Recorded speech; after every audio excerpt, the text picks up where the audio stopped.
Okay, this is lesson 5.1, bisectors of triangles, starting on page 329. Number 1, find each measure. We want to find the length of xw. Well, xz is the perpendicular bisector of wy because it is perpendicular to it, and it bisects it. These two segments are congruent. And since x is a point on the perpendicular bisector, then we know that it is equidistant from the two endpoints of this segment. So the distance from x to y is 12, therefore the distance from x to w is 12. Likewise, on number 3, we want to find the length of LP. Now we just have expressions. Since L is on the perpendicular bisector of PM, then L is equidistant from P and M, the endpoints of PM. So if these two distances are the same, we can set these two expressions equal to each other and solve for x.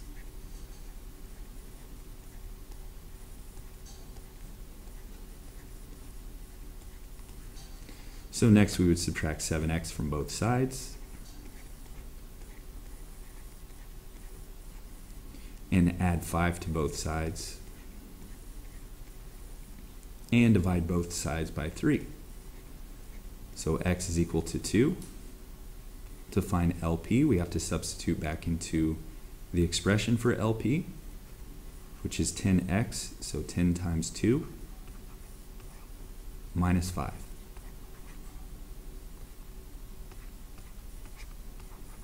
And LP is 15.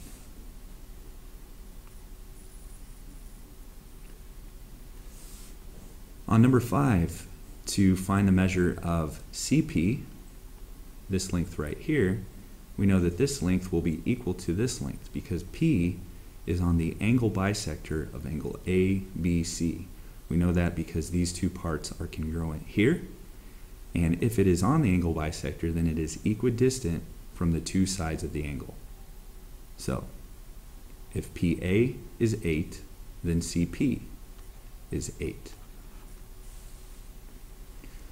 Likewise on 7, if we want to find QM, we know that QM will be equal to QP because Q is on the angle bisector of M and P. So we set 2x plus 2 equal to 4x minus 8. Subtract 2x from both sides. Add 8 to both sides.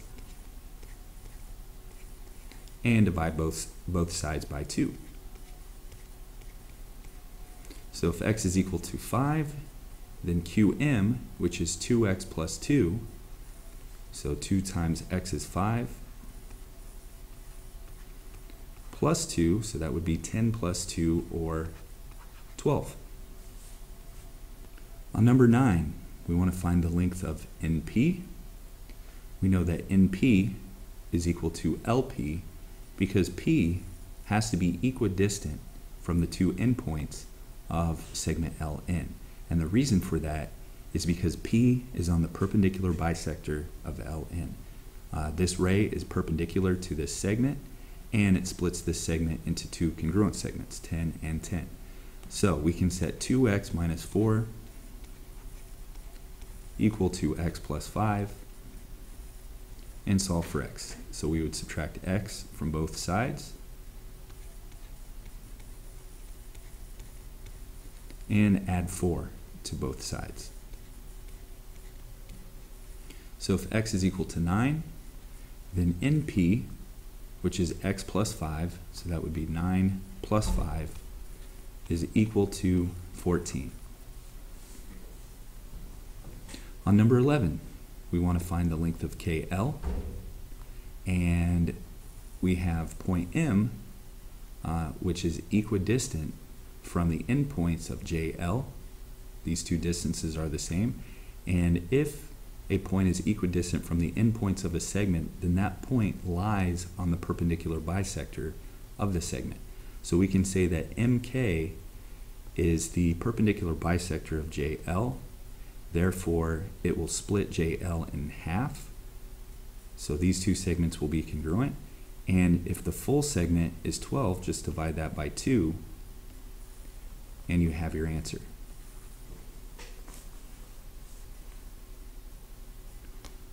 So 13 is similar to the previous problem, where we have a point A, which is equidistant from the endpoints of a segment. Therefore, we can say that this point lies on the perpendicular bisector of the segment. So this segment splits this segment in half. So if this side is 4, then this side is 4.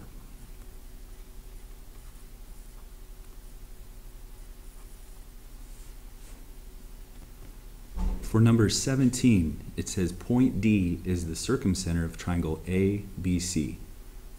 List any segments congruent to each segment. So, the key word here is circumcenter.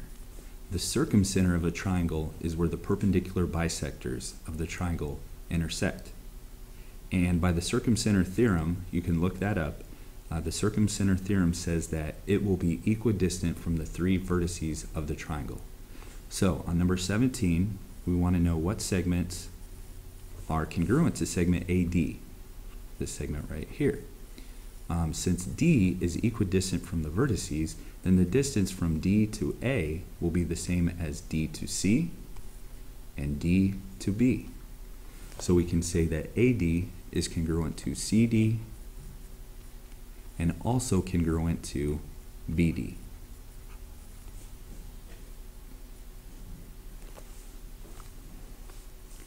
On number 19, we want to know what is congruent to AH. So AH would be half of side AB because we know that the perpendicular bisectors intersect at the circumcenter. And so that means that this little segment right here is a perpendicular bisector. So what does a perpendicular bisector do? Well, it splits a side of the triangle in half. So we know that this side will be congruent to this side. So AH will be congruent to BH.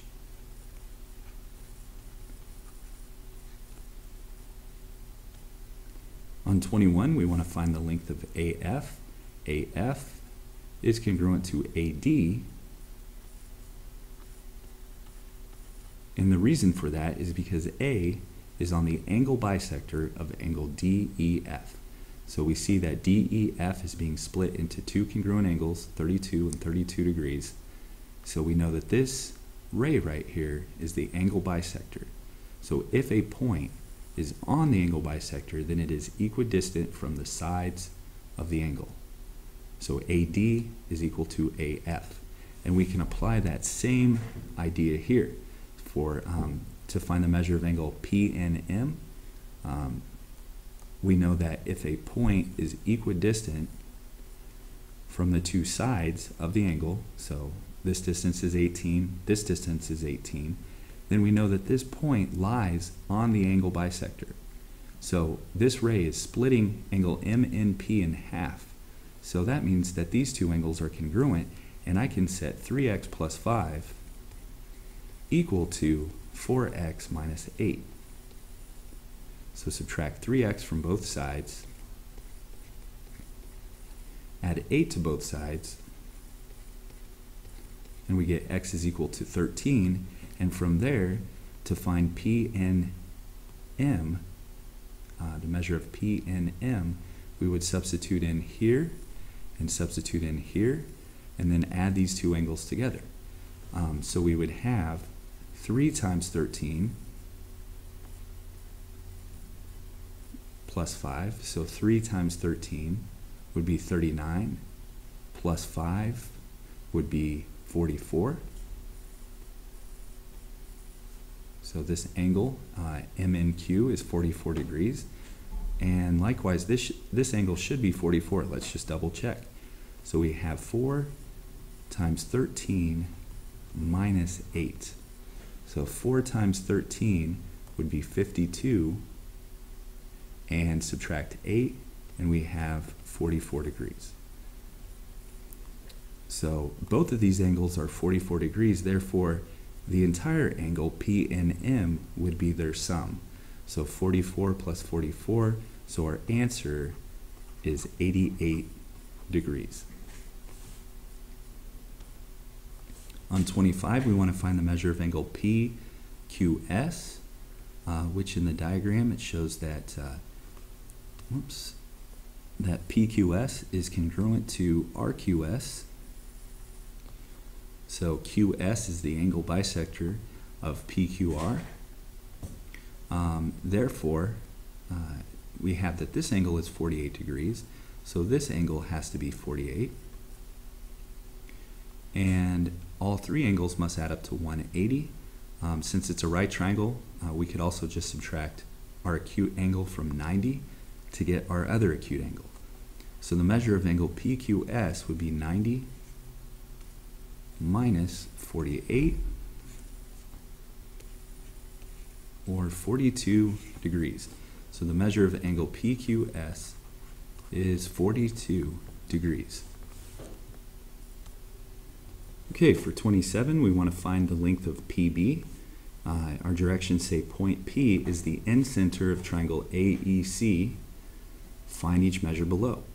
So, to find the length of PB, which by the way, will be equal to PF and PD, because the end center, based on the end center theorem, the end center is equidistant from the three sides of the triangle. So P is equidistant from each side, from AE, AC, and EC. So these three lengths have to be the same. So if we want to find PB, we would be looking at our right triangle that we have right here, and we're looking for PB, which is one of the legs making up the right angle. We would call that A. Our other leg we would call B, and our hypotenuse we would call C, and then use the Pythagorean theorem. So we have A squared plus B squared, which is 10.9, is equal to C squared, which is 13. So when we square our numbers here, 10.9 squared, we get 118.81. If we square 13, we get 169. From here, to solve for A, we would subtract 118.81 from both sides. So we would get A squared is equal to 50.19. And then we would take the square root of both sides. So A is equal to approximately 7.08. And A, once again, we were calling the length of PB. So PB is approximately 7.08 or 7.1. For number 29, we want to find the measure of angle DAC. So DAC, that's this angle right here. And once again, our key word here is end center. End center is the point of intersection of the angle bisectors. So since AP is meeting at point P, then we know that AP is an angle bisector of the triangle, which means that it's splitting angle EAC into two congruent angles. So if EAD is 33, then DAC also has to be 33 degrees. So the measure of angle DAC is 33 degrees. For 31, it says you want to place a centerpiece on a corner table so that it is located the same distance from each edge of the table. Make a sketch to show where you would place the centerpiece and explain your reasoning. So if we want our centerpiece to be the same distance from each edge of the table, which are the sides of this triangle, the point that is equidistant from the sides of the triangle is the end center. So what we would have to do is construct the angle bisectors of this triangle. So if and I'm just going to freehand this here, but if I bisect each angle, so those two angles are congruent, those two angles are congruent, and those two angles are congruent, then this point is the end center, and the end center remember, is equidistant from the sides of the triangle. So if I wanted to place an object in a place that is equidistant from the edges of this table, I would want to place it at the end center. Because once again, the end center is equidistant from the sides of the triangle. Okay, next we want to determine whether there's enough information given in each diagram to find the value of x and explain your reasoning. So on number 33, to find this angle right here, well, it looks like this ray right here is the angle bisector. So just looking at this, you might say, okay, well, if this is 46, then x has to be 46.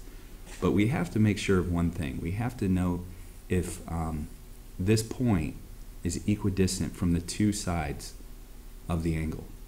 So since it doesn't have a marking here congruent to a marking here, then we can't say that this point is equidistant from the sides of the angle. Therefore, we cannot say that this ray is the angle bisector, and thus cannot say that x is 46.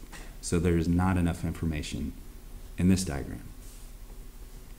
On 35, once again, just by looking at it, you might say x has to be 3 because this side is 3. But once again, first we need to know that this line is the perpendicular bisector. So to be the perpendicular bisector, this point has to be equidistant from the two sides of this segment. And since, once again, it doesn't give us a mark similar to this or that, so if it did have these markings, then we could say that x is 3. Because it does not, we cannot assume that x is 3. Okay, and number 37, we want to prove theorem 5.2, which basically says that if CA and CB are congruent, and AD and BD are congruent, then C and D are on the perpendicular bisector of AB. So first we would state this given information.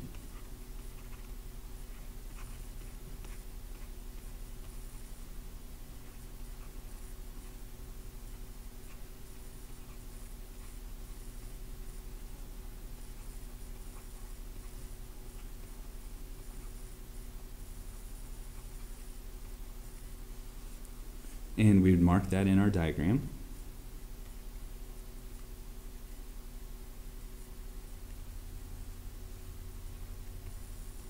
So next, let's see if we can prove some triangles are congruent. Well, we know that CD is congruent to CD by the reflexive property.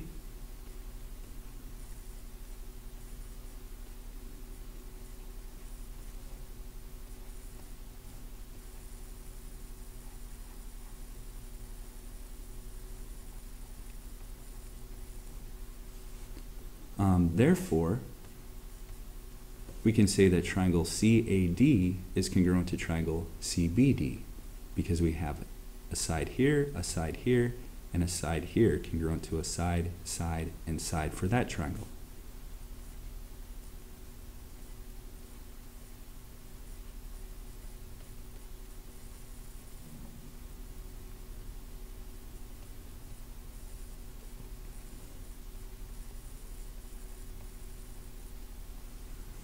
And if those two triangles are congruent, then we can say that their corresponding parts are congruent. So we can say that angles ACD and BCD are congruent because those are corresponding parts of congruent triangles.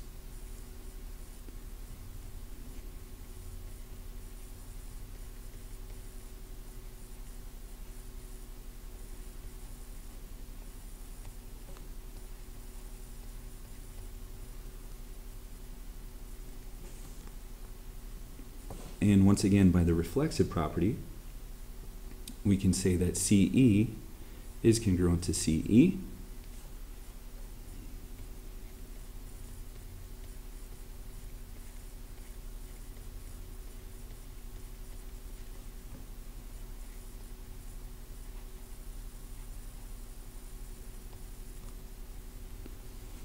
I'll just just abbreviate like that. And now we have some more congruent triangles. So now we can say that triangle ACE is congruent to triangle BCE because we have a side, angle, side, congruent to side, included angle, side.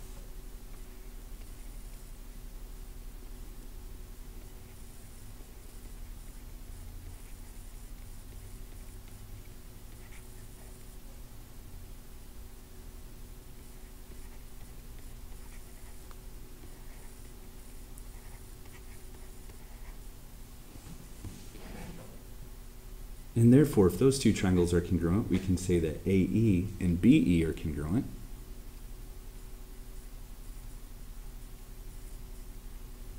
By CPCTC.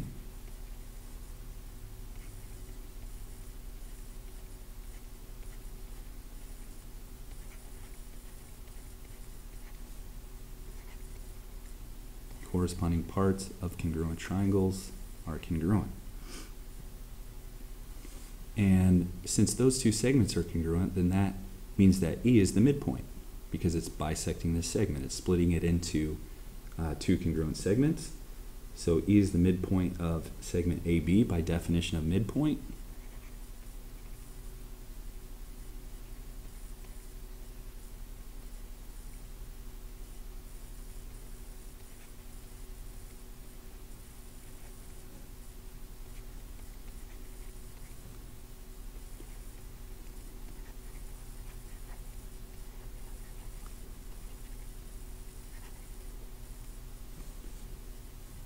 And from there, we can also say by CPCTC that angles CEA and CEB are congruent. So our two angles right here.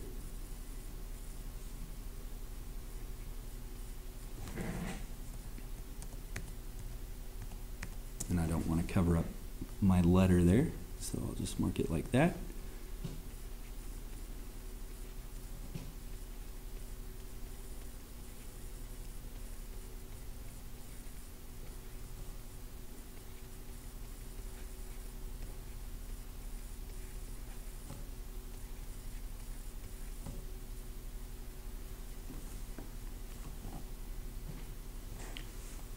We also know, by definition of a linear pair, that CEA and CEB form a linear pair because they're a pair of adjacent angles whose non-adjacent sides are opposite rays.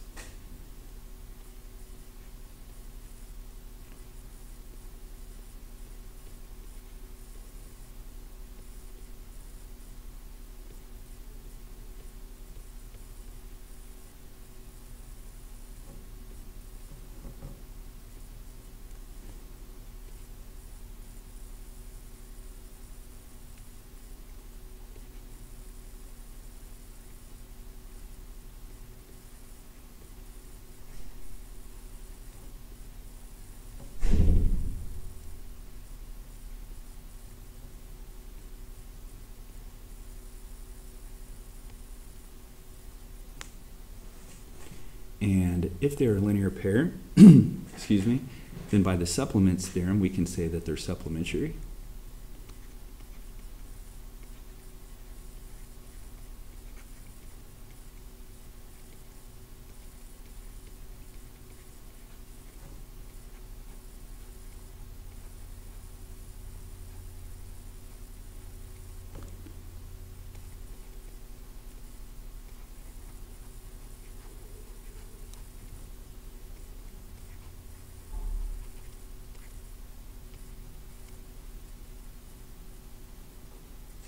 And if we know that they're supplementary, then by the definition of supplementary angles, we know that they add up to 180.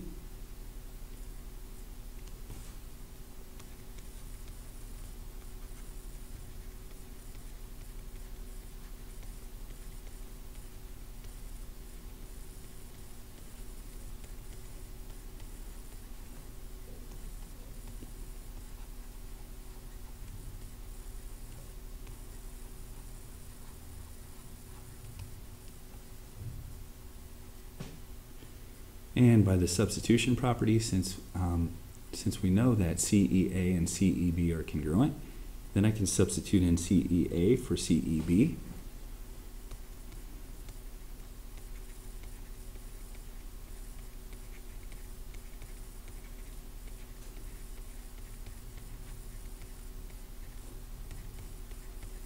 So I'm just substituting in here, CEA for CEB.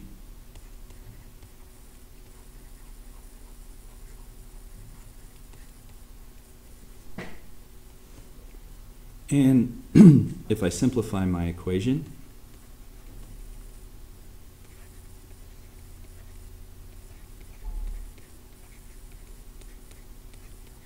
I get this.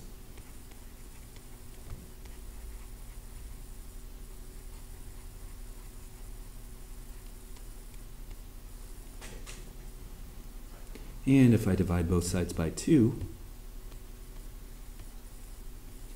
I get that the measure of angle CEA equals 90.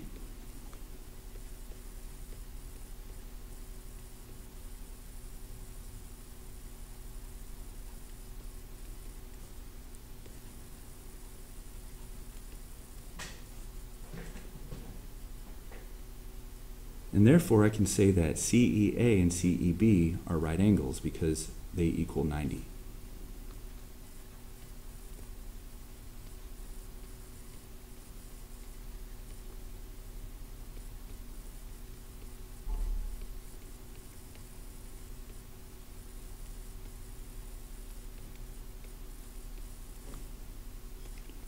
And that's by the definition of right angle.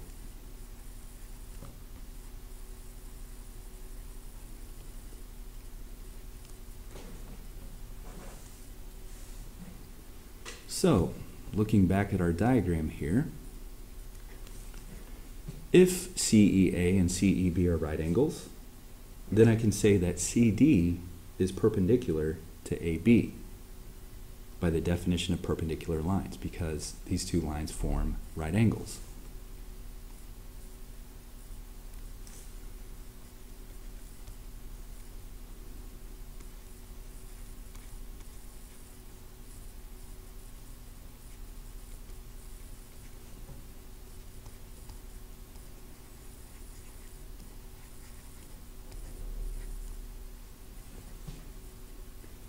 And therefore, by the definition of a perpendicular bisector, since CD is splitting AB in half, we know that these two segments are congruent, and we know that it's perpendicular to AB, we just proved that, then we can say that CD is the perpendicular bisector of AB. It fits the definition of a perpendicular bisector.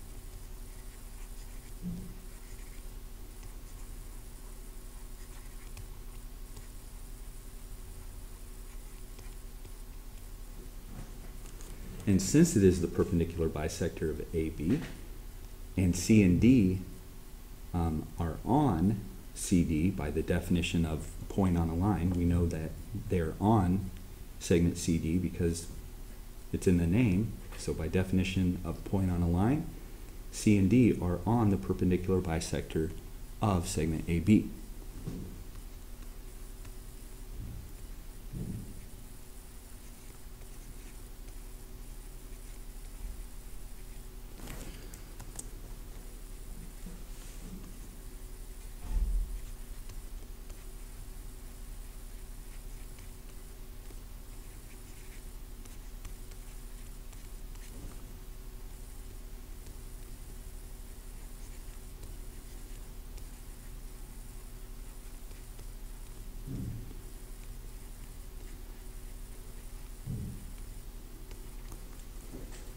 And that's it.